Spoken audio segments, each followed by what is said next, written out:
Olá, bom dia a todos e todas. Estamos aqui hoje com mais um evento do Contelas e hoje recebendo o Pedro Riquetti, roteirista, né? Ele participa, então, como roteirista das séries Sob Pressão, Os Outros, é professor, consultor e hoje vamos conversar um pouco aqui com ele sobre a trajetória profissional, né? Sobre algumas reflexões sobre ficção seriada. Passo a palavra, então, para a professora Sandra. Agradeço o Pedro por aceitar o convite, estar aqui hoje com a gente. Agradeço quem nos acompanha. O pessoal vai chegando nesse friozinho. E agradeço a professora Sandra, né, pela parceria, por estar aqui hoje junto com a gente. Lembrando que o evento é uma parceria do Telas com o Obtel Brasil, então já deixar aqui o pedido para que vocês sigam as redes sociais do Telas, né, GP Telas, do Obtel, e também aproveitar para divulgar também o nosso grupo parceiro aqui, grupo de pesquisa Nefix da UFPR, pedir para que vocês também sigam lá nas redes e sigam o Pedro também, né, para acompanhar o trabalho dele. Então, muito obrigada, professora Sandra, por favor. Bom, eu reitero o bom dia, os bom dia e os agradecimentos de professora Aline. Enfatizo muito o nosso contentamento em termos Pedro nesta manhã aqui conosco e agradeço, como sempre, a professora Aline pela a preciosidade, né, com que ela organiza esses eventos do Contel. Pedro, é uma satisfação ter você aqui no nosso frio, você aí da tua temperatura boa, ou pelo menos amena, né, do Rio. Pedro, inicialmente, a gente gostaria que você, por favor, comentasse um pouquinho sobre, como a professora Aline disse, a sua trajetória profissional, a sua atuação acadêmica docente, e como roteirista de séries, né? Bastante são muitas facetas, né? A gente queria saber, assim, quais os desafios e eventuais convergências entre os produtos e entre as suas diversas atividades que efetivamente mobilizam você a ocupar esses espaços todos. Pode ser? Sim, claro. Primeiro, agradecer o convite, Aline e Sandra. Muito legal estar aqui. É sempre uma oportunidade bacana falar da nossa profissão e refletir um pouco sobre o nosso trabalho, assim. Sobre a minha carreira, não sei se eu vou começar de muito de trás, mas eu acho que é sempre legal falar um pouco de como a gente começou a estudar, né, para chegar nesse ponto, assim. Eu sou formado em comunicação social com habilitação em cinema pela PUC.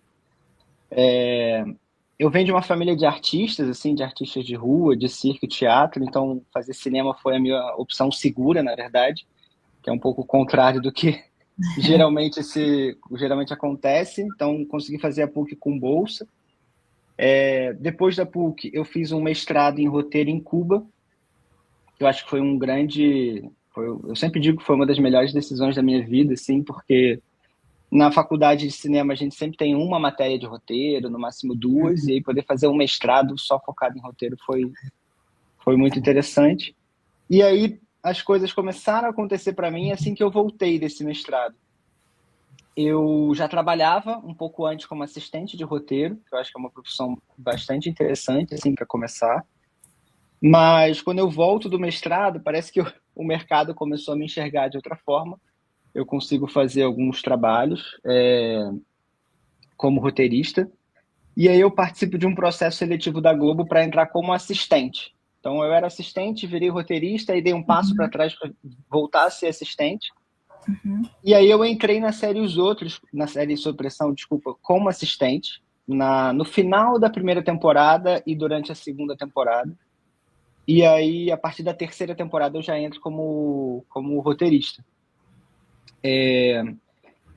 Aí eu fiz a segunda, terceira, quarta, quinta temporada do Sob Pressão e o Plantão Covid, e paralelamente a gente começou a escrever os outros também, a primeira temporada. A primeira temporada a gente escreveu em 2019. Só que aí aconteceu a pandemia, né? E aí a série meio que foi congelada por um tempo. E ela foi produzida, acho que em 2021, 2022, eu não me recordo bem. E a gente foi fazer a segunda temporada em 2022, 2023. Então eu fico na Globo nesse período de 2017 até 2023, eu saio da Globo e começo a trabalhar para fora. Fiz uma série para HBO, que não aconteceu depois. Fiz uma série para Netflix, que vai sair no próximo semestre, e o título ainda não foi revelado, então não posso contar. Eu ia perguntar. Estou escrevendo uma outra série para Netflix agora, e devo ficar até o final do ano. Sobre desafios assim de conciliar as muitas áreas da nossa carreira, eu não me considero um acadêmico como a gente considera um acadêmico, assim. Eu fiz o mestrado, que acho que foi o mais próximo que eu cheguei da academia, mas é muito difícil, para mim foi muito difícil conciliar esses dois lados do mercado e uma academia restritamente, assim, seguindo todas as regras da academia. Eu não digo que eu sou um acadêmico, mas eu tenho hábitos de um acadêmico, digamos assim. Eu estudo muito roteiro, eu amo estudar roteiro. Agora eu estou desenvolvendo uma pesquisa própria dentro da área de roteiro sobre novas estruturas, mas não segui um caminho oficial, assim. Eu voltei um pouco para a academia ano retrasado, que eu fiz uma pós em filosofia antiga, e aí agora está no período de entregar a monografia, mas quando eu entrei assim para a parte de docência, de dar aula, não foi uma entrada oficial ou comum, digamos assim. Como eu falei para vocês, eu comecei a trabalhar como assistente, trabalhei como assistente durante um tempo de um roteirista e logo depois eu fui trabalhar com o Lucas. A gente se conheceu na faculdade, enfim, eu posso falar um pouco melhor dessa parceria depois. Mas ele me chamou para ser assistente dele em alguns projetos e acabou que, como ele dava aula na PUC, ele começou a me chamar para eu ser professor assistente. A partir de um determinado momento, isso foi combinado, né, com a PUC, então eu comecei a dar mais aulas. No início eu dava 1 ou 2 aulas por semestre, aí já no segundo ou terceiro semestre dando aula lá, eu já comecei a dar, quase que dividir 30, 70, ou 40, 60 as aulas com ele. Então, eu fui seguindo por esse caminho. Em determinado momento, o Lucas sai da PUC, para de dar aula dentro de uma graduação, e eu começo a fazer meus cursos próprios. Assim, criei meu curso de roteiro para iniciante, curso de roteiro para série. Trabalhei muito como consultor em laboratórios de edital ou de algum festival, de alguma iniciativa. Também dei masterclasses em festivais, mas sempre fui muito humilde, entendendo que eu não sou da academia. Eu sempre ia como uma pessoa do mercado que se interessava pelo estudo mais a fundo do nosso trabalho, assim, porque eu acho que é uma outra parte também da nossa profissão, sabe? Tem muita gente que escreve, mas que não reflete tanto, ou que não se aprofunda tanto em coisas que às vezes a gente nem usa tanto no nosso dia a dia, mas eu sempre fui muito apaixonado assim, por estudar roteiro. Então, hoje em dia, a minha maior dificuldade é tempo de conciliar realmente as duas coisas, porque com uma rotina de trabalho muito intensa, eu tenho que ir muito devagar. E aí, esse devagar não cabe no que uma academia pede, assim, do que um mestrado, um doutorado pediria. Então, eu sempre vou muito devagar. E aí, como não tem esse tempo, eu entendi que vai ser assim, não é um problema para mim. E eu vou pesquisando por gosto e vou transformando isso em algum material, seja um artigo ou um episódio de podcast, que eu tive um podcast um tempo atrás, ou uma reflexão num grupo de estudos. Assim, sempre tive muitos grupos de estudo durante toda a minha vida. E voltei a ter um agora há 2 meses atrás, por exemplo. Então, sei se eu respondi, se vocês quiserem que eu aprofunde alguma coisa, é só perguntar. É interessante, Pedro, olhar assim que quem olha de fora a sua carreira vê assim com alguma clareza que você faz um equilíbrio delicado e interessante entre o mercado, a arte e a academia, porque na hora em que você está dando aula numa graduação e essa felicidade desse mestrado em Cuba, né, que é uma coisa muito importante mesmo, a gente vê mesmo esse multifacetado muito bem articulado, assim, para quem olha de fora a sua trajetória até aqui, né? Desculpa, eu estou chamando de Lucas, olha, que você falou no Lucas Paraíso. Pedro, no seu trabalho em Sob Pressão e em Os Outros, o seu trabalho já representa uma parceria consolidada com o Lucas Paraíso, né? O que você poderia nos contar, assim, rapidamente, desta parceria e como é que se desenvolve o processo de escrita dessas séries, considerando o trabalho coletivo? É muito difícil essa escrita coletiva, né? Esse trabalho em equipe assim tão intensificado, né, como acaba sendo nesses momentos. Então, como é que você considera esse trabalho coletivo de uma equipe de roteiristas? Nós gostaríamos de ouvir. Maravilha. A minha parceria com o Lucas, assim, ela começa na PUC. Ele foi meu professor de roteiro em 2012, se eu não me engano. E é muito curioso, assim, porque naquela época ninguém queria ser roteirista, assim. Eu lembro que durante na primeira aula ele perguntou, né, quem aqui quer ser roteirista? E só eu levantei a mão. Eu acho que por ser o único na sala que queria ser roteirista, a gente acabou se conectando muito rápido. E eu, como queria sempre estudar mais e aprender, todo final de aula eu pedia uma indicação de livro, e aí na semana seguinte eu já tinha lido o livro e pedia mais uma. Então a gente foi virando amigo ali durante o período da PUC, mas a gente só foi trabalhar junto, acho que em 2015, por aí, onde eu fui assistente dele. Tinha um edital chamado Núcleo Criativo, e ele foi chefe de um núcleo criativo, e ele me chamou para ser assistente dele, para a gente fazer um teste, acabou funcionando, e aí foi evoluindo para eu dar aula na PUC, para a gente escrever, para eu colaborar com ele em um filme chamado Macabro. Aí eu fui fazer o mestrado, e aí quando eu voltei fiz esse processo seletivo da Globo, e aí lá na Globo, quando eu entrei, os selecionados foram divididos em projetos, assim, e eu fui no grupo do Jorge Furtado. E aí o Jorge Furtado foi escolhendo cada um dos assistentes para uma série específica. E aí tinha um outro roteirista que tinha um histórico de ser músico, ele foi para a série Mr. Brown, que tem a ver com música. Tinha um outro roteirista que tinha a ver com fazer uma pesquisa sobre a diáspora africana, ele foi para uma série que tinha esse assunto. E para mim meio que sobrou o Sob Pressão. E eu tenho terror de hospital, de seringa, de sangue. E fui parar lá na época que o Jorge era o chefe. O Lucas era roteirista da série, mas depois ele se torna o chefe, acho que na segunda temporada ou terceira. Ficou na segunda. Então foi uma parceria que começou lá atrás, na sala de aula. Eu acho isso muito legal, assim, quando um professor e aluno fazem uma troca de conhecimento, assim. Não sei se é bem uma troca, né? Mas o professor dando é uma construção, na verdade. É uma construção. É uma construção. E acabou que eu fui me aproximando muito do Lucas. A gente tem uma curiosidade que a gente nasceu no mesmo dia, claro que em anos diferentes, mas a gente faz aniversário no mesmo dia.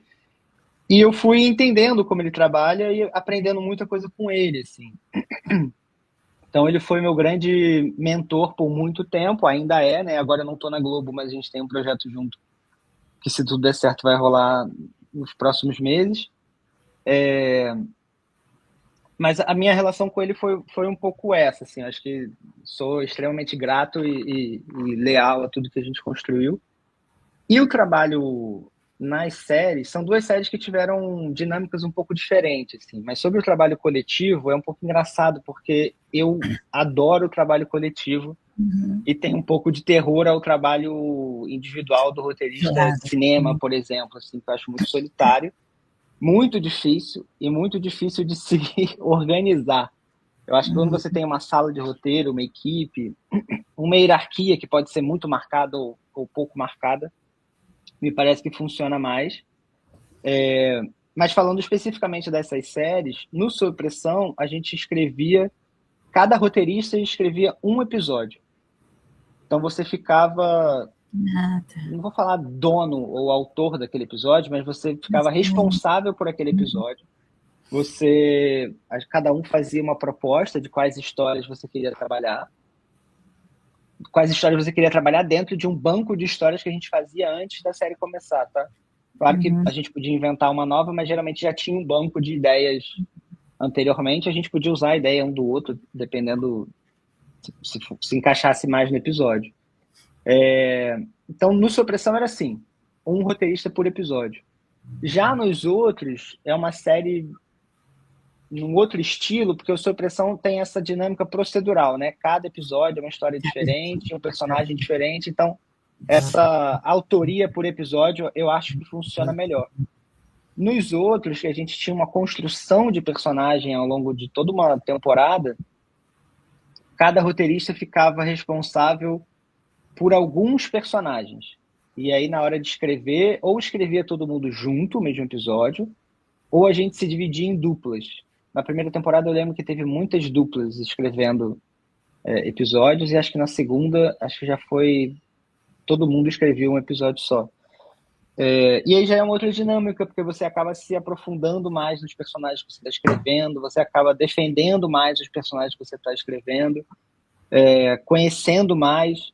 E claro que os outros roteiristas também vão escrever esse personagem que você escreveu, mas vira um trabalho em conjunto de 2 pessoas escrevem aquele personagem, por exemplo.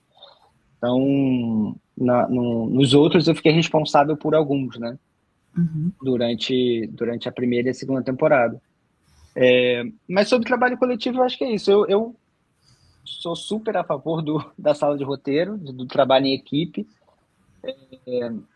E eu acho que tem uma coisa diferente também numa sala de roteiro, que é lidar com outras pessoas, assim. Sim. Tem uma dinâmica pessoal, emocional. A gente sempre diz que o que a gente conta dentro de uma sala de roteiro fica na sala de roteiro, assim, no sentido de que a gente se abre muito, Sim. conta nossos dilemas na vida, nossas questões pessoais. Claro que não para desabafar. Às vezes desabafar, mas assim, na maioria das vezes é para você transformar aquilo em um alimento para um personagem, para algum conflito, para alguma história. Então, é quase uma fala para psicanalítica, né? Não para psicanalítica, para psicanalítica.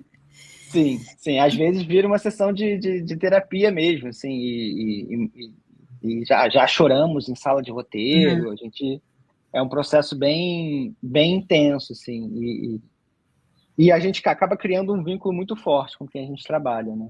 Principalmente quando é uma sala presencial e todo dia se encontrando, é bem interessante. É muito bom ouvir você falar sobre essa coisa do trabalho coletivo, porque, se você me permite uma partezinha, porque isso se aplica também, de certa maneira, poderia ser aplicado, né, se fosse assim, na academia. E na nossa área, particularmente na área de professora Aline e minha, né, isso até acontece, mas não é exatamente uma prática, vamos dizer, muito difundida ou cotidiana. E nós, professora Aline e eu, nós iniciamos há muitos anos já, de uma maneira semelhante à que você iniciou com o Lucas Paraíso, né, comigo e com a professora Aline, esse trabalho coletivo. Coletivo que eu quero dizer, na verdade, é um coletivo em parceria, né? É um trabalho em parceria, mas ele é diferente do trabalho isolado, o trabalho individual. E é muito rico, porque você, quando a coisa encaixa, você consegue, no que você falha, o outro brilha, e no que você... então, isso vai construindo uma carreira cotidiana sólida, e você vai intensificando esse trabalho conjunto e aprendendo mesmo a abrir mão de ideias, a trazer ideias e o compartilhamento, né? E é interessante porque, veja, é claro que uma sala de roteiro é bem diferente desse tipo de trabalho que eu estou a que eu estou me referindo aqui, mas não deixa de ter pontos em comum, né? Obrigada, Pedro. Professora Aline, então? Obrigada, Sandra. Obrigada, Pedro.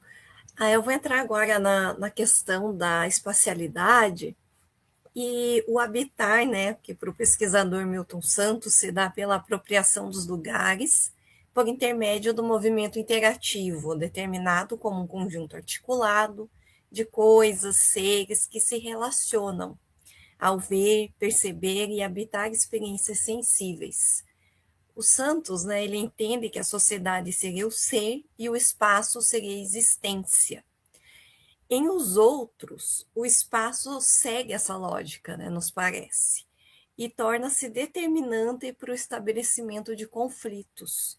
Como que você pensa essa relação do espaço com o desenvolvimento narrativo no audiovisual? Perfeito. Eu acho que tanto nos outros quanto no Sob Pressão, a gente teve uma preocupação grande em determinar esse espaço. Assim. Eu acho que nos outros um pouco mais, mas no Sob Pressão tinha muito claro para a gente que tinha que ser um hospital público numa região de risco. Esse hospital foi mudando de lugar ao longo das temporadas e cada vez que ele mudava de lugar, a gente mudava um pouco a cara dos personagens que apareciam naquele lugar, assim. Mas sobre os outros, eu acho que ele é uma série que já nasceu com um lugar muito definido, muito específico, assim. Que aqui no Rio de Janeiro, a gente tem a Zona Oeste, a gente tem a Barra da Tijuca, que é um bairro, talvez, não sei se todo mundo conhece, né? O Brasil todo conhece, mas é um bairro muito peculiar, assim, que surgiu de uma forma e evoluiu de uma forma. E a Barra, eu lembro que quando a gente chegava na Barra, tinha uma placa, acho que ainda tem, né, que sorria, você está na Barra. Então a Barra sempre foi essa promessa de um lugar paradisíaco, né? Ela tem uma construção quase tentando replicar o sonho americano, né? Tem uma estátua da Liberdade, tem a praia, tem essa coisa meio. Esqueci a cidade americana agora, que sempre compara a Barra, mas tem essa coisa do sonho americano. E é claro que com as crises e com o tempo, a Barra não foi se tornando esse lugar.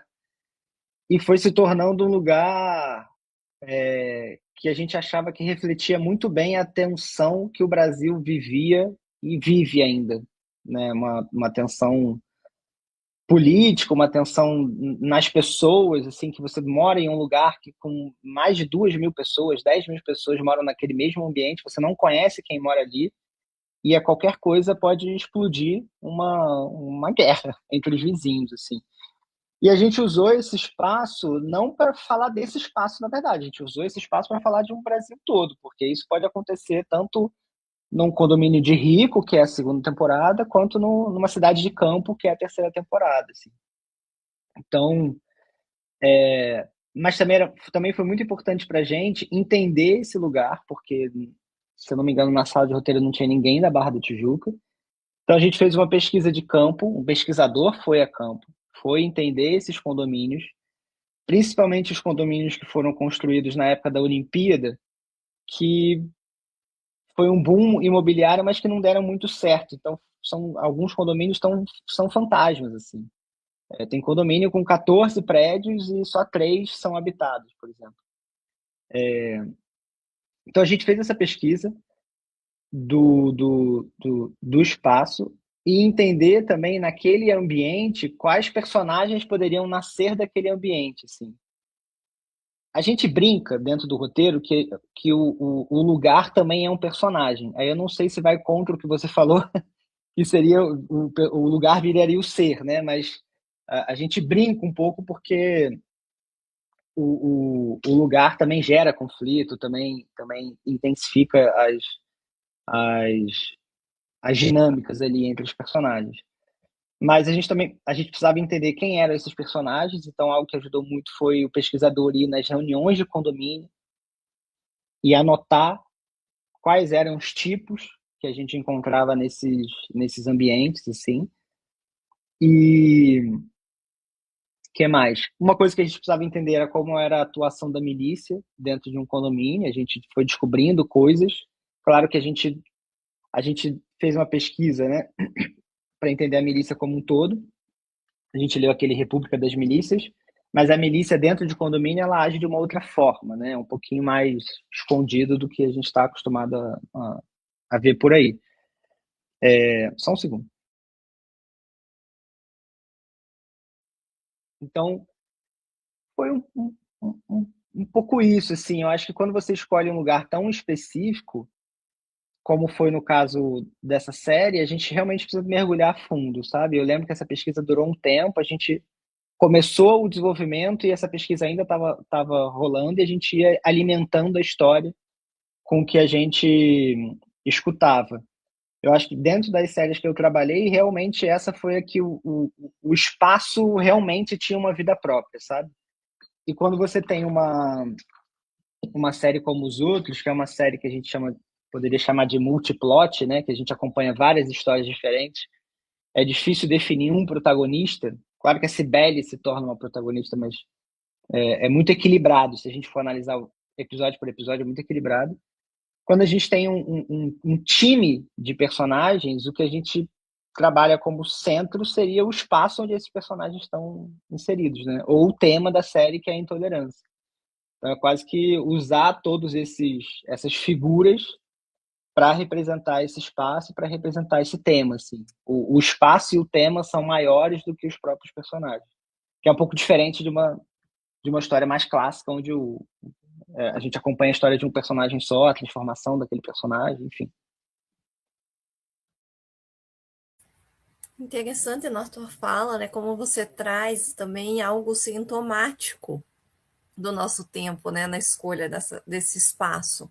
Então, a questão ali dos condomínios que surgem nas Olimpíadas, a questão das milícias nesses condomínios, como a gente consegue relacionar, né, com o nosso tempo, com a nossa sociedade, o que está acontecendo agora, né? Então, muito interessante também, que é uma perspectiva que a gente tem de análise. E também e agora, né, falando então a próxima questão, pensando a produção que a produção ficcional é produto do seu próprio tempo e que as expressividades estéticas podem constituir-se em sintomas, como uma febre, né, que sinaliza alguma instabilidade no corpo social, alertando que algo não está bem. Então, essa febre ela não é uma doença, mas sim reação, tal qual determinadas produções artísticas, né, na nossa concepção, que operando reativamente estabelecem-se como campo do sintoma e dão a ver criticamente contextos políticos, sociais, econômicos, que afetam e desestabilizam essas dinâmicas sociais. Como você percebe, né, no seu processo criativo, sendo afetado por essas questões sintomáticas desse estado febril, né, de certa forma. E como, né, a gente está falando aqui mais das séries sobre pressão e os outros, poderiam ser analisadas nessa perspectiva do campo do sintoma. Perfeito. Eu acho que encaixa com algo que a gente conversava muito, assim, dentro das duas séries. Acho que principalmente no Sob Pressão, por um motivo. Quando a gente ia começar uma temporada, a gente fazia esse banco de ideias, de histórias, né? E surgiam coisas absurdas. Por exemplo, um miliciano invade um hospital para salvar outro miliciano, ou uma briga de marido e mulher, ou um ciclista que é atropelado, ou um caso de racismo que vai acontecer no hospital. E é muito engraçado, porque... Não é engraçado, é triste, mas curioso, assim, porque constantemente comparavam a série Sob Pressão com casos que aconteciam depois. Então pegavam um caso, a milícia invadiu um hospital e falavam, olha, o Sob Pressão profetizou. E na verdade não. A gente estava usando histórias de referência, mas essas histórias se repetem, né? Todo dia, toda semana, todo mês. Então a gente estava usando como referência uma história que na semana seguinte, e era muito louco às vezes, porque passava o episódio e na mesma semana acontecia algo que tinha acontecido no episódio. Um caso de racismo que foi parar no hospital, uma bala perdida, algo, né? Então, falando em sintoma e estado febril, Sob Pressão por ser uma série médica, eu acho que tem um simbolismo aí interessante. Então, isso aconteceu muito no Sob Pressão. E nos outros também. O início da série Os Outros, a gente teve algumas referências, mas eu lembro de uma matéria no Fantástico sobre uma briga num condomínio, que eu acho que duas crianças brigaram e o pai de uma criança agrediu outra criança. E isso virou matéria no Fantástico. E é um nível de absurdo, sim, para uma pessoa, um adulto, chegar, agredir uma criança porque rolou uma briga de condomínio na quadra de futebol, é um nível que a gente não entendia, que a gente não concordava, digamos assim. E a gente foi aprofundando nessas questões. E durante a escrita da série, outros casos nesse estilo aconteceram, e quando a série foi para o ar também, e até hoje em dia, esse tipo de comportamento continua se repetindo, assim. Então, eu acho que o roteirista ou o contador de histórias, ele tem quase que uma obrigação, não moral, mas talvez artística, de observar o mundo e tentar refletir sobre esse mundo e criar em cima dessa reflexão, assim. E aí talvez o que eu, talvez de maneira otimista demais, discorde um pouco só do sintoma, é que eu acredito que talvez a soma desses sintomas gere algo novo, gere talvez uma outra doença, ou talvez uma solução, assim. Tem um, tem um autor que eu gosto bastante, que é o Paul Ricoeur, que escreveu O Tempo e Narrativa, né, que ele fala sobre essa reflexão do mundo em que você configura uma nova obra, e essa obra que você escreve, né, que você cria, vai influenciar outras obras, outras pessoas, e isso vai virando um ciclo. É claro que uma obra só talvez não seja capaz de mudar o mundo, mas eu acredito que a soma delas, talvez, assim. E aí, pegando o caso do Sob Pressão específico, como tinha uma linha social muito forte, tem um caso que para mim é o mais emblemático assim do poder de uma ficção, de uma série, de um produto audiovisual, né, de uma obra audiovisual, que a gente fez. Isso foi na primeira temporada, eu ainda não tinha entrado. Mas teve um episódio sobre doação de órgãos, né? Tinha um paciente que tinha morte cerebral, e a mãe ficava no dilema, não no dilema, ela não queria, né, fazer a doação de órgãos, ela não queria aceitar que o filho estava morto, né, digamos assim. E os personagens principais debatiam, né? Tinha o Evandro, que era mais da ciência, e a Carolina, que era mais da fé. E a gente botou esse embate sobre doação de órgãos e sobre morte cerebral num episódio. E é impressionante, porque quando o episódio foi para o ar, a gente recebeu uma resposta depois que o site, né, do Doe Órgãos, Salve Vidas, teve um boom de acessos estratosférico. E as pessoas que se registraram como doadora de órgãos naquela semana, naquele pós-episódio, tinha crescido acho que 10 vezes, tinha crescido um número absurdo, assim. O cara dessa fundação foi até a sala de roteiro entregar para a gente umas flores, agradecer, porque ele nunca tinha visto algo parecido. E a gente ficou muito feliz, assim. A gente não esperava que fosse ter essa reação, mas imagina, né? Um episódio que fala sobre doação de órgãos aumenta naquela semana o número de pessoas que fazem a carteirinha e possivelmente em algum momento isso vai ajudar alguém, né? É claro que é algo muito direto, assim, de salvar uma vida, mas no caso dos outros, por exemplo, uma reflexão sobre intolerância, sobre a violência, sobre a vida entre vizinhos, isso provoca alguma coisa nas pessoas. Tanto que hoje em dia, sempre que a gente tem conflitos normais com vizinhos que acontece, ou quando amigos vêm contar, a gente sempre lembra da série. É meio que tipo assim, vamos acalmar, porque a gente não quer riscar o carro de ninguém, a gente não quer brigar com ninguém, então vamos acalmar um pouco, porque a vida em cidade grande é isso, assim, a gente tem que respeitar um pouco o espaço dos outros e tentar ser respeitado também. Mas, enfim, é um pouco isso. Perfeito, muito obrigada. E agora para a gente falar um pouco sobre as referências, né? Na primeira temporada de Os Outros, a série foi bastante comparada à peça teatral e ao filme Deus da Carnificina. Nós mesmos fizemos um evento, que é o Telas em Série, e que a gente trabalhou com, foi uma mesa, né, constituída pelos pesquisadores, sobre Os Outros, e teve o Lucas, né, que apresentou uma análise fazendo essas comparações, as referências, foi bem, bem legal. E na segunda temporada, eu acho que as comparações mais contundentes acabam trazendo à tona elementos da nossa própria realidade, que a gente comentou aqui, né?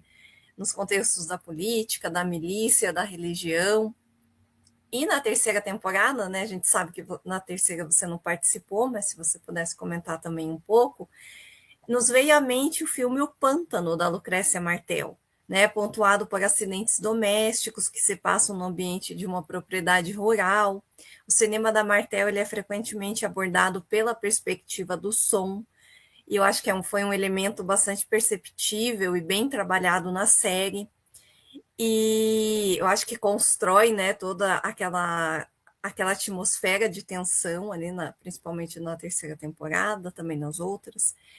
E outra referência que me veio na cabeça, por meio da personagem da Raquel, também é um filme argentino, que é o Leonera, do Trapeiro. E como que você vê essas eventuais aproximações, que muitas vezes, né, não é nem vocês que pensam, né, nós como espectadores que fazemos essas alusões, e quais seriam as suas principais referências criativas? Perfeito.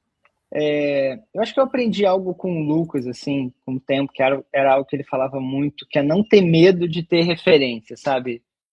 Não ter medo de assistir de tudo e usar aquilo como ponto de partida para algo. Como eu falei, a primeira temporada dos outros, ela vem um pouco dessa matéria do Fantástico, que, claro, tinham outras matérias, mas essa história do Fantástico lembra muito a história do Deus da Carnificina, e tinha uma outra série australiana que se chama The Slap, o Tapa, que também é uma referência e também é... O The Slap é até mais parecido com a matéria do Fantástico, que era um cara que dá um tapa numa criança no meio de uma festa de uma família, assim. Então, essas três histórias serviram como ponto de partida.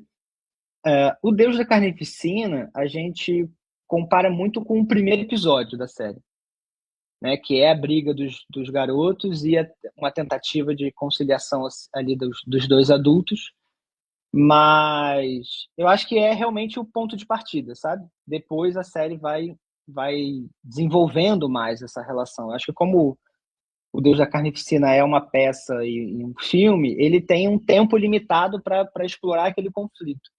E a vantagem de uma série é que a gente tem 12 episódios para explorar aquilo, né? Então, a gente trabalha essa dinâmica num primeiro episódio e depois a gente consegue se aprofundar bem, bem mais, assim.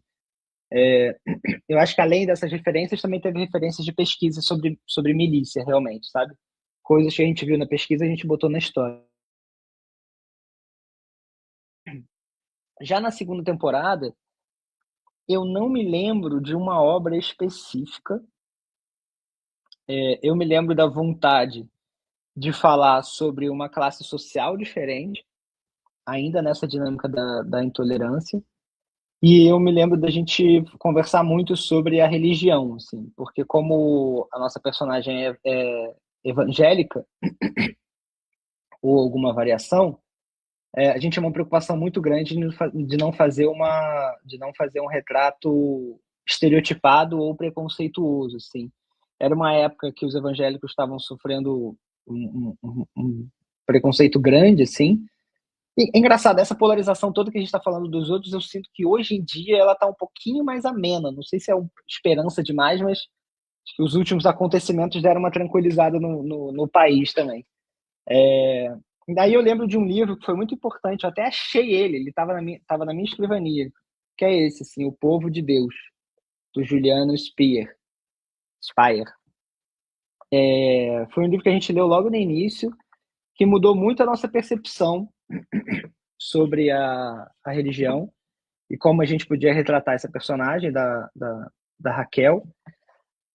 A referência que você trouxe para a personagem eu realmente não conheço, vou procurar, mas eu sempre acredito que é um inconsciente coletivo, né? A gente vai pegando um pouquinho de cada lugar. Sobre a terceira temporada, eu não participei da terceira temporada, eu saí da Globo antes do processo começar. Eu lembro de ter conversado um pouco com o Lucas sobre a terceira temporada, assim que ele tá. Eu lembro que eu encontrei ele um dia e ele falou que a terceira temporada ia ter um ganso atropelado. Eu, caraca, um ganso atropelado. Isso assim, já tem acho que uns 3 ou 4 anos que ele me contou isso. Eu falei, caraca, e no final realmente tem no piloto.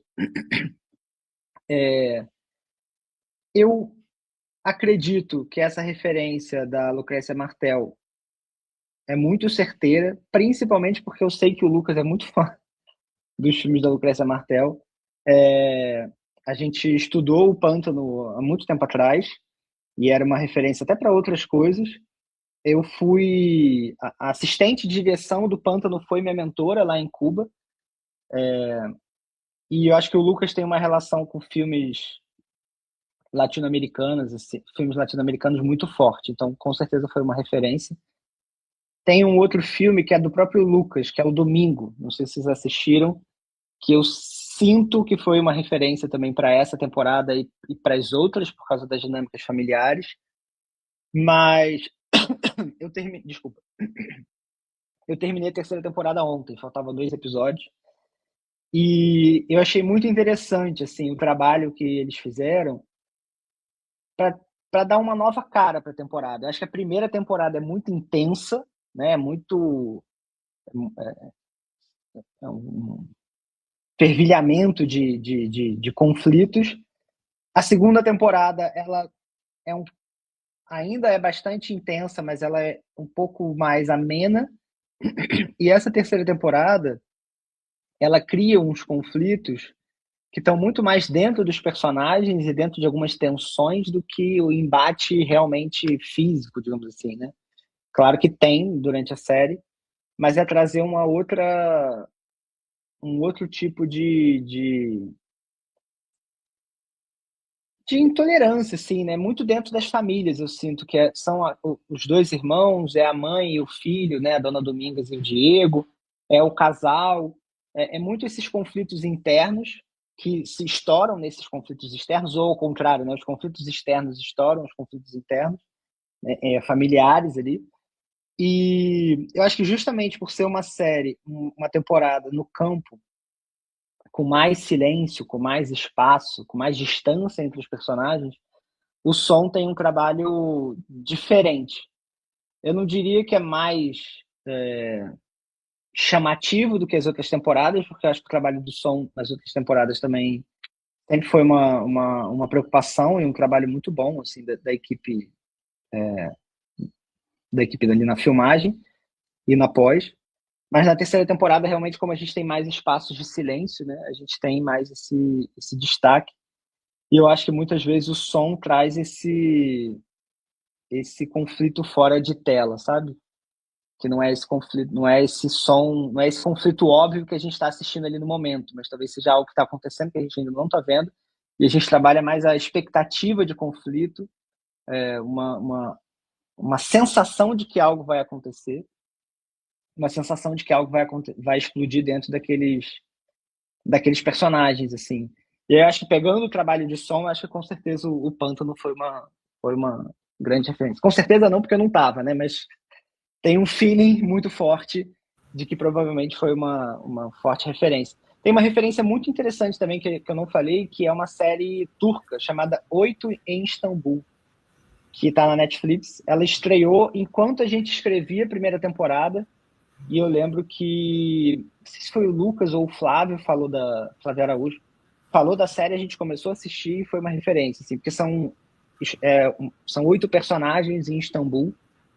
Claro que é um espaço muito maior, mas como que eles se cruzam e esses conflitos se intensificam, assim. É uma série muito boa, uma minissérie. Muito obrigada, Pedro. Passo então para a próxima pergunta, professora Sandra.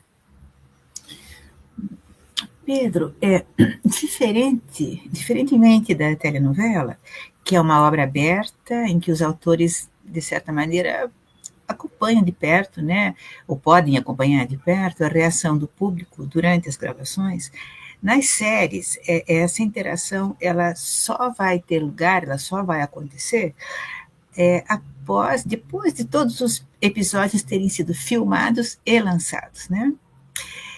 Como é que você acompanha a recepção e em que medida isso afeta ou não, né? Bom, não afetar também é uma forma de afetar, né?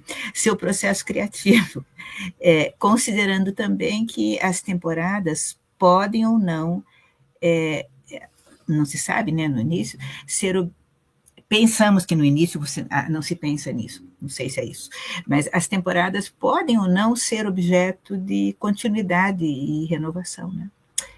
É a nossa última questão para você hoje. Perfeito. Falando da parte prática, a gente acompanha a repercussão de maneiras diferentes, assim, dentro dessas salas que eu participei. Eu sou muito fã de uma rede social / aplicativo chamado TV Time, que é onde você marca as séries que você assistiu. É um letterbox de série. E eu sempre acompanhava os comentários de cada episódio por episódio. Eu acho interessante que é episódio a episódio. E geralmente é uma análise que teve um pouquinho mais de reflexão. Porque o outro lado era o Twitter, né? Que agora é X, enfim. O Twitter permitia que a gente acompanhasse a repercussão em tempo real do episódio.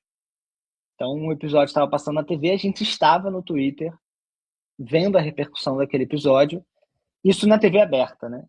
O Sob Pressão era da TV aberta e os outros também passaram na TV aberta. Então, a gente via muito bem o que funcionava até usando uma lupa, sabe? Porque geralmente a gente tem um comentário geral do episódio, mas no Twitter a gente conseguia ver cena a cena, às vezes fala por fala, falas que o público repetia, cenas que o público transformava em ou meme, ou em figurinha, ou fazia uma análise daquela cena. No Twitter tem os especialistas, digamos assim, em séries, né? Tinha o Chico Barney, tinha outras pessoas que analisavam também em tempo real. E eu também gostava de ver no Facebook, porque era um outro público, e gostava de ver no Instagram, porque era um outro tipo de público também. O público do Facebook e do Instagram tá se aproximando mais. E aí teve algo curioso, eu estou falando isso para responder depois a primeira parte, mas teve um caso curioso nos outros, que dependendo da rede social que a gente olhava, o público gostava mais ou menos de um personagem. Então, por exemplo, na primeira temporada, o personagem do Amâncio, por exemplo, que era o marido da Cibele, ele era muito odiado no Twitter e no Instagram, mas no Facebook as pessoas eram um pouquinho mais compreensivas com ele. O que é engraçado, porque o Amâncio nasceu para ser o personagem mais pacífico. E isso eu acho muito um reflexo do nosso tempo, porque o personagem que era para ser o mais pacífico e o mais correto, eticamente, digamos assim, ele era o mais odiado, porque ele era manso, porque ele era um banana, as pessoas criticavam ele porque queriam que ele agredisse o outro personagem. Isso é muito doido, porque era uma série falando sobre essa violência e o personagem meio que serviu como espelho, né, pro público, assim. E outro personagem que teve uma recepção mista era o Marcinho, na primeira temporada, o adolescente. A galera do Twitter e do Instagram geralmente tinha um ranço em cima desse personagem, mas era engraçado, porque no TikTok tinha montagens do personagem com a namorada, com o Rogério. Então, era uma outra recepção, assim. O público mais velho, né, talvez os millennials ou o mais velho, tinha uma certa rejeição a esse personagem, rejeitava esse personagem. E o público mais jovem entendia melhor o personagem, a questão dele com a mãe, porque ele era tão travado daquele jeito. Isso é muito curioso. Agora, sobre como isso afeta a escrita, eu diria que com certeza na novela afeta muito mais. Sim. Na primeira temporada de uma série, a gente não tem como prever, e eu não lembro de falar tanto de como seria a recepção do público numa primeira temporada, mas quando a gente tem a recepção dessa temporada, a gente já pensa para as próximas. Assim, no Sob Pressão, eu lembro de algumas críticas que a série recebeu na primeira, que a gente começou a tentar aplicar na segunda, na terceira, na quarta, enfim. E nos outros, posso estar enganado, mas eu tenho a sensação que a gente começou a escrever a segunda temporada antes da primeira temporada ir ao ar. Mas eu acho que durante o processo de escrita, a série foi ao ar e a gente teve alguns comentários, e isso afetou a escrita, mas não de maneira primordial, assim, porque não foi a série já estava sendo escrita. Os outros foi uma série um pouco atípica, né? Porque a gente escreveu em 2019, aí aconteceu a pandemia e foi ser filmada muito depois, mas os roteiros da temporada tinham uma aprovação muito grande, então a segunda temporada foi aprovada e a gente começou a escrever antes mesmo da série ir ao ar. Já a terceira temporada, com certeza, muita coisa foi levada em consideração, assim. Então, a gente nunca sabe se vai ter uma segunda temporada, se vai ter uma terceira. Então, nesse momento inicial, a gente não consegue levar em consideração. A gente pode imaginar, pensar no público, né? Hoje em dia a gente pensa muito no público da Netflix, no público da Globo, TV aberta, no público da HBO. A gente tenta ter uma ideia do que seria esse público, a gente sempre erra. E perceber, acho que aprender assim, com o público, sabe? Não, acho que não é só aprender com o público, mas também aprender com a obra finalizada, né? Porque a gente escreve e muita coisa pode acontecer no caminho, muita coisa dá certo, dá errado. Às vezes uma história que a gente apostava muito não deu tão certo, e uma história que estava ali um pouco em segundo plano acaba ganhando muito mais destaque. E às vezes é pela atuação, às vezes é pelo contexto da época, por exemplo. Talvez numa época diferente, um personagem seria mais aceito ou menos aceito. Então, tem muitas variáveis, assim. Eu acho que a vantagem de ser dos outros, né, ser uma série com múltiplos protagonistas, é que o público não precisa gostar de todo mundo. Sim. Se ele gostar de algumas pessoas, isso já ajuda ao público a querer assistir, né? Enfim, engajar ali com aquela história e querer acompanhar a história. Me admira, eu não acompanhei esses comentários a que você se referiu, mas me admira porque o Amâncio, bom, eu adorava o Amâncio, e o próprio nome, né, Amâncio o Manso, né, ele tinha uma mansidão e uma forma de lidar com os conflitos muito ética, né, e muito, assim, tranquila. Ele era sóbrio, né, o tempo todo ele tinha uma sobriedade delicada, inclusive, tudo. Mas é um sintoma mesmo do nosso tempo que se exige que o sujeito vá à luta no sentido de briga mesmo, né? De enfrentamento, né? E não assim de apaziguamento, de acolhimento. Me admira, porque ele era um personagem muito bem construído, né? Sim. Interessante. E os personagens favoritos assim do público geralmente eram os mais violentos, assim. A própria Cibele, que é a personagem mais imperfeita da série, era a grande favorita do público. Claro que ter a Adriana Esteves, né, valoriza muito a personagem e esse favoritismo, mas o Sérgio, por exemplo, que era o personagem miliciano, a gente construiu ele para ser detestável. Sim. Mas o Sterblit fez um trabalho maravilhoso de construir um personagem que é detestável e, não sei se gostável, mas o público se interessava pelo Sérgio. Porque era um personagem estranho, diferente. Assim como a Drica Moraes, que eu esqueci o nome da personagem, da síndica. Eu sempre chamo Vera, mas Vera era a personagem no Sob Pressão. Eu não lembro. Também era uma personagem que o pessoal gostava bastante. E a nossa grande surpresa, assim, durante a primeira temporada foi o personagem do Vando, né? Que é o personagem mais violento, mais condenável, e o público foi entendendo o personagem, mas principalmente entendendo o mal que ele fazia para Mila e para o Rogério. Assim. O Rogério era o filho meio valentão, que eu acho que também foi um personagem que deu super certo, assim, né? Ele mostra essa transformação de um personagem valentão para um personagem mais que tenta resolver as coisas mais no diálogo e na conversa, assim. Mas eu acho que é isso.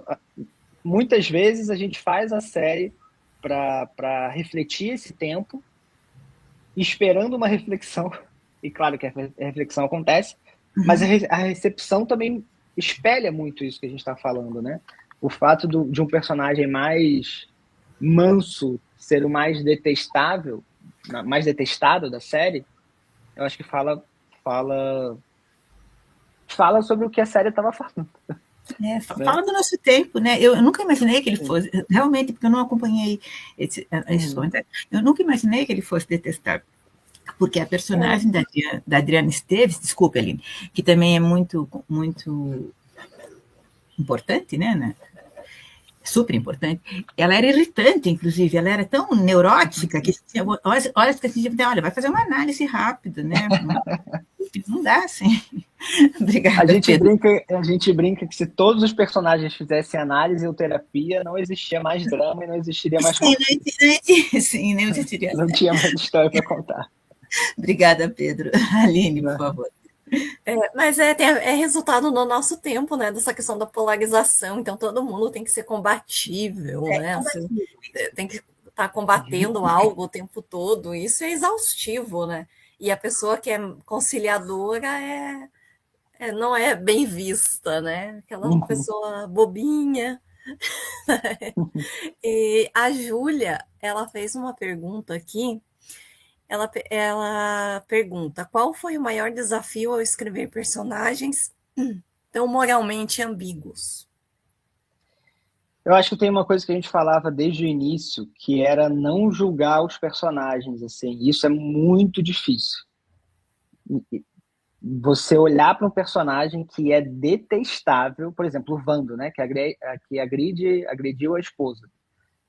Você olhar para ele e tentar construir uma humanidade para aquele personagem foi muito difícil, assim.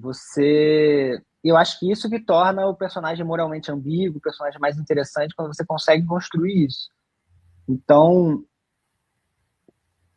olhar para esse personagem, né, cara, como é que pode? O cara que agride a esposa também é um bom pai e também é um péssimo pai. E esse cara no primeiro episódio é demitido e chora no banheiro pelado, assim. Então, tem essa construção, né, de você mostrar o cara nu, frágil, e é um cara que no final do episódio vai usar uma barra de ferro para quebrar a portaria e tentar invadir a casa da Cibele, assim. Então, acho que a maior dificuldade foi não olhar para os personagens julgando. E eu acho que essa série em específico, né, os outros, o Supressão também, mas os outros, me ensinou muito, assim, sobre esse olhar, sabe? Até no momento de polarização que a gente estava e ainda está, tentar perceber o que era abominável e tentar entender como que chegou nesse abominável, sabe? Como é que uma pessoa comum, como o Vando, que é um cara que trabalha vendendo carro, chega nesse ponto? Como é que as pessoas, como é que um cara atropela um outro de caminhão e leva o cara na frente do caminhão por não sei quantos quilômetros, assim. Teve essa história também na época. Como é que as coisas chegaram, sabe? E aí é um exercício de empatia. Não sei se tão profundo assim, mas você se colocar no lugar do outro e tentar entender como que as coisas chegaram a esse ponto. E pessoas que talvez na vida real a gente fosse julgar e que a gente não se aproximaria de jeito nenhum, tentar fazer tentar não julgar realmente, assim. Talvez não julgar os nossos vizinhos, as pessoas que a gente conhece, tentar entender o que aconteceu para a pessoa chegar naquele estado e também tentar entender que está todo mundo enfrentando alguma coisa, assim, né? A gente refletia muito quando a gente olhava um prédio, por exemplo, um prédio desses da Barra que tem, sei lá, 14 andares, 10 apartamentos por andar, e tem todas aquelas janelinhas, né? Toda janelinha ali é uma história complexa com pessoas que estão passando por alguma coisa e pessoas que potencialmente podem fazer algo terrível num momento de explosão. Não que a pessoa tenha aquela maldade dentro dela. Acho que o Sérgio era essa representação de maldade, assim, que na segunda temporada a gente aprofunda mais. Mas o Vando, ele não era essa maldade pura, sabe? Ele era um cara comum, que explodiu, né? Que levado por uma criação fez ele acreditar que ele deveria Sim. agredir a esposa, claro que muito errado e claro que ele seria preso se não acontece o que acontece na série, mas eu acho que acho que o mais importante foi isso, não julgar os personagens, mas também mostrar as consequências desses atos, sabe? Todo ato ali tem uma consequência, né? A Sibeli comprar uma arma tem uma consequência, o Vando quebrar aquela portaria tem uma consequência e consequências trágicas, né? Eu acho que atitudes violentas, só a única solução possível, né? A única resolução possível é algo trágico. Muito difícil você começar algo muito violento e terminar em paz e Tranquilamente. amor e tá todo mundo bem, né? Alguém vai se machucar e é bem provável que seja todos os lados. O Vando, naquele momento em que ele chora no banheiro, é muito poético, né? E há um estranhamento ali, porque é um momento em que a gente quase compreende as barbaridades que ele faz, porque também é fruto de uma sociedade, dessa sociedade patriarcal mesmo, né? Uhum. Que a gente está inserido. E já o Amâncio, os momentos poéticos dele eram muito interessantes, porque eles vinham, pelo menos na minha percepção, né? Justa, lembra quando ele fazia aquela coisa, quando ele estava vendendo lá os televisores e se Uhum. fantasiava de que aquilo era de uma poesia incrível, né? E faz a gente olhar o Amâncio e o Vando, né? A Cibele, de certa maneira, mas o Amâncio e o Vando, sim, que são pessoas comuns, né? Que podem explodir como qualquer um de nós, né? A gente Uhum. nunca sabe o que... Eu nunca esqueço uma amiga que foi assaltada no sinaleiro por um pivetinho. E ela conta, aterrorizada com ela mesma, que o sinal abriu, que ela agarrou o pulso do pivetinho e não soltava. E o pivete estava quase chorando, porque ele queria ir embora, ele não queria mais Uhum. assaltar nada. E ela Uhum. não conseguia soltar do guri. Então, ela disse, eu nunca imaginei, ela disse assim, o certo era eu, sei lá, mas ela disse, se eu pudesse, eu estava agredindo o guri. Então é interessante como a gente nunca sabe, né, o que vai acontecer. Muito É, obrigada. às Oi, vezes a desculpa. gente está num. Não, às vezes a gente está num dia ruim É, e a gente pode acontecer qualquer coisa e a gente se vê gritando com uma pessoa na rua por isso, por uma algo, besteira. por É, uma besteira. E aí, é o que dizem, né? Como é que é a solução de um louco? É um louco e meio. é louco Às vezes mesmo. você explode e a outra pessoa também explode e intensifica. Então, assim, a gente precisa que o outro lado receba essa explosão e também tente apaziguar, porque se juntar Sim, porque duas dinâmicas. fica uma loucura. Que nem ela disse assim, por exemplo, que o que ela fez com o menino de agarrar o punho dele e não soltar, um pivetinho de nada, pequenininho, Uhum, ela disse, foi mais grave do que ele tentar me assaltar, porque não ia acontecer nada. Ela disse, eu não ia, eu via que sim. ele não estava armado, que era tudo era fake, né? E ela Uhum, fez isso. Então, é é. difícil. Pedro, foi uma satisfação enorme mesmo. Muito obrigada. Eu queria fazer mais uma perguntinha que está Claro. fora do meu nosso roteiro, mas eu queria te perguntar como que você pensa no trabalho de séries a questão do autoral, Uhum, geralmente, né, que traz também as características de gênero, né? E uhum. a questão do mercado, né? Como conciliar tudo isso? Tá, essa é uma pergunta super polêmica. Eu, eu comecei em série, né? Então, eu já comecei num ambiente onde essa autoralidade ela é muito compartilhada e tem muita questão de ego também, quando a gente fala de autoralidade, assim, não que seja uma questão, mas assim, num filme onde você escreve aquilo tudo sozinho, essa autoralidade ela é muito mais justificada, digamos assim. Mas eu acho que num processo colaborativo, todo mundo é um pouco o autor, sabe? É claro que tem o autor do projeto, que tem a visão geral, que tem a redação final, que toma as decisões e isso tudo é, né, a pessoa está decidindo aquilo a partir de uma voz própria, mas todo mundo colabora, né? A criação dos personagens é um trabalho colaborativo, geralmente colaborativo.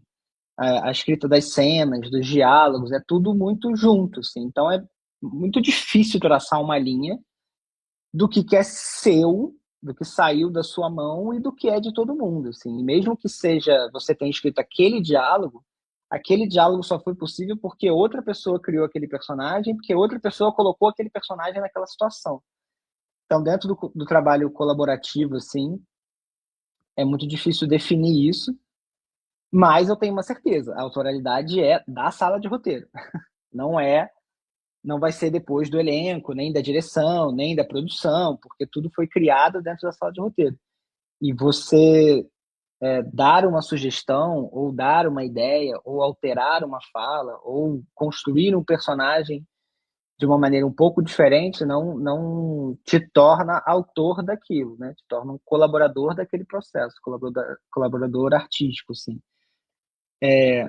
Agora, quando a gente vai para o mercado, essa questão da autoria aí já é muito complicada. Eu não sei nem se eu sou a pessoa mais especializada para responder sobre direito autoral, assim, mas é porque muitas vezes a gente não está trabalhando um projeto próprio, né? Por exemplo, pode ser que um canal ou uma produtora tenha um projeto dentro do canal, dentro da produtora, e chama a gente para escrever aquele projeto. Então, assim, quem criou? Já tinha sido criado, a gente está colaborando. Então, a autoria é do canal também, é da produtora também, é da sala também. Depende muito, assim, mas se é uma ideia nossa que foi trabalhada dentro de uma sala de roteiro, a autoria está ali, entre aqueles roteiristas. Agora, se é um projeto encomendado, digamos assim, aí a gente já entra num terreno muito mais delicado, que eu não saberia nem como responder, mas o que eu daria de conselho, talvez, para os roteiristas é não, principalmente em sala de roteiro, é não se apegar muito a isso, sabe? Entender que você é autor daquela história, mas se aquela história for alterada por um outro roteirista dentro da sala, ou pelo chefe, a gente meio que tem que desapegar um pouco, sabe? É claro que ser respeitado dentro do que a gente criou, mas entender que aquilo ali pode ser alterado pelo seu chefe, por exemplo, ou por um outro colaborador, ou que aquela cena que você escreveu pode cair e nem passar na série depois. Então é um exercício de ego, de se desprender mesmo, de entender que a gente está escrevendo, a gente está criando e pode ser que seja usado, que não seja usado, que fique bom, que não fique bom. A série também dá um certo alívio, assim, porque como é um processo criativo colaborativo, se eu errar, outra pessoa pode tentar consertar o que eu fiz que não está tão bom, sabe? Num processo de solitário, é você com você mesmo. Aí você recebe os ônus e os bônus, assim, o lado bom e o lado ruim de tudo. Eu gosto da colaboração por causa disso, porque se eu fizer algo que está meio mais ou menos, uma outra pessoa pode me ajudar a melhorar aquilo, sabe? É uma indefinição de fronteiras, e não que isso seja negativo, né? Justamente ao contrário, acho que esse é o diferencial, né, dos projetos. Sim. Então, gostaria de agradecer também, né, a tua presença, a tua disponibilidade, né? Você foi muito querido, né, em estar aqui junto com a gente hoje. Agradecer quem esteve aqui com a gente, indicar, então, né, os seus trabalhos, que os que estão por vir. Eu acho que tem uma série você até falou no início, né, mas eu acho que é uma das séries que você comentou, é com a Marieta Severo, né, se eu não me engano. Isso, Marieta Severo e Alice Wegman. Vai estrear, eu acho, né, acredito que vai estrear agora no segundo semestre, pelo menos o que está sendo dito. Eu escrevi ano passado, já foi filmado, então desde o início do ano já estão montando, até o final do ano essa série vai ao ar na Netflix. Então vamos ficar ansiosos, né, para acompanhar, com certeza que o nosso grupo vai assistir, vamos discutir também. E então agradecer, desejar um bom dia, um restinho aí de semana. Professora Sandra? Pedro, reiterar que você foi muito, muito, muito importante para nós, hoje, para as nossas pesquisas e para as reflexões que a gente faz. Você falou só uma coisinha que eu queria saber. Você falou o nome de um aplicativo que vai das séries, eu não me lembro qual é. Se chama TV Time. Ah, esse que eu queria saber, TV Time. Tá, isso, okay. TV Time. TV Time. Eu uso sempre. E queria agradecer vocês também pelo convite, pela oportunidade de a gente falar aqui um pouco sobre sobre o nosso trabalho e ficar à disposição, se vocês quiserem conversar novamente, ou em outra conversa assim, ou por WhatsApp ou Instagram. Se alguém que estiver assistindo a gente também quiser tirar alguma dúvida, fico à disposição. Obrigada. Nós Muito também. obrigada. Muito obrigada. Que a gente possa se ver pessoalmente, né? Fazer um evento presencial seria ótimo. Sim, sim. Muito obrigada, então. Tchau, tchau. Até a próxima. Tchau, até a próxima. Até a próxima. Tchau, tchau.